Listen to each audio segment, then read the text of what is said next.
All right, y'all, got some big breaking news. There appears to be some movement in the attempt to stop Joe Biden from being the nominee. So, look, we all felt like for a brief moment there, oh my God, this might actually happen. And then he was incredibly defiant and Trump got shot. And so the conversation just totally dropped out of relevance. Like nobody was even bringing it up anymore.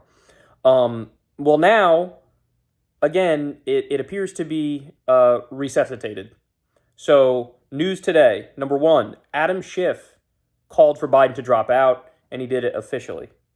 Now, before he hinted at it, now he's outright saying it. The reason why that matters is because Adam Schiff is like the biggest corporate Democrat on the planet. He is the darling of the establishment. And if he says it, that's a sign that it's a green light from Pelosi, it's a green light from Schumer, it's a green light from all the major donors. Like, you know what? Go ahead. You guys apply pressure to him. Do your thing. Let him know. You can say it publicly. And it's really a way to try to pull the rug out from underneath Biden completely. So Adam Schiff comes out and says that. Then we get a report that Chuck Schumer and Hakeem Jeffries, the Democratic leaders, they pushed to delay the early DNC vote. So for those of you who don't know, they were basically going to try to coronate Biden early. They said, oh yeah, there's a law in Ohio and we got to follow the rules and we have to approve him weeks before the DNC. Don't blame us. That's just the way it works. And understand that was a lie. They changed the law in Ohio, so they don't actually have to do that. But the DNC wanted to do it and get it over with, or I should say the Biden team wanted to do it and get it over with so they could shut up the conversation about replacing Biden. Well, now we learn Schumer and Jeffries are pushing to delay the DNC vote, which means now you have two different factions of the establishment who are warring over that. And now it's very possible that they will delay the DNC vote all the way to the convention, which, by the way, now means there could be a fight over who to nominate. It could get messy, and I mean that in a good way, right? Like, it could be more of an open convention. The reason why Biden wanted to wrap it up is because they didn't want it to be messy.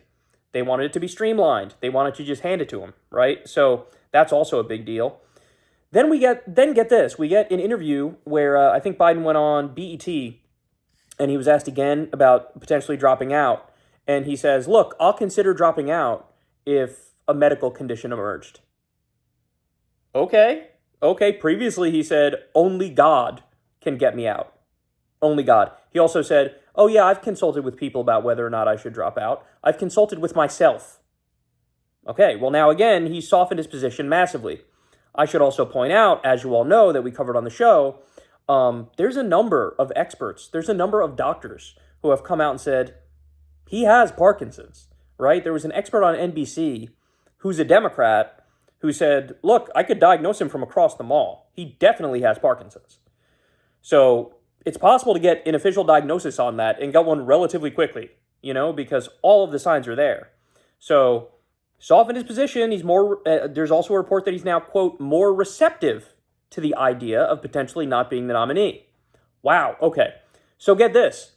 Right after we learned, he said, hey, if I get a medical condition, maybe I can be replaced. He tested positive for COVID. What? What are the chances of that? By the way, didn't you just have a cold a few weeks ago at the debate? Now all of a sudden you have COVID. Do you have like no immune system left on top of your brain, which is clearly failing? So that was just a weird coincidence, right? Oh yeah, maybe I'll drop out if there's a medical condition, to now, I have COVID. By the way, he canceled a bunch of his events that are upcoming because of the COVID diagnosis. Again, I mean, Trump literally got shot, and he was out there like the next day. Biden got COVID, and they're immediately like, all right, wrap it up. Let's get him in bed by 7 o'clock instead of 8 o'clock, right? By the way, yeah, to prevent other people from getting COVID, I understand why you would maybe cancel a couple of events. I understand that. But it's just a weird coincidence that they say, oh yeah, if I get a medical condition, maybe I'll step aside too. By the way, I have COVID.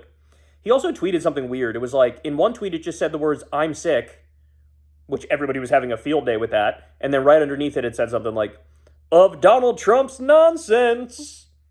And so I'm sure that was just his idiot staffers who thought it was a cutesy little thing to do. But again, it adds to how pathetic and flailing this campaign is. And then the final point is, Schumer reportedly told Biden behind the scenes, listen, it'd be better for the country if you ended your presidential bid.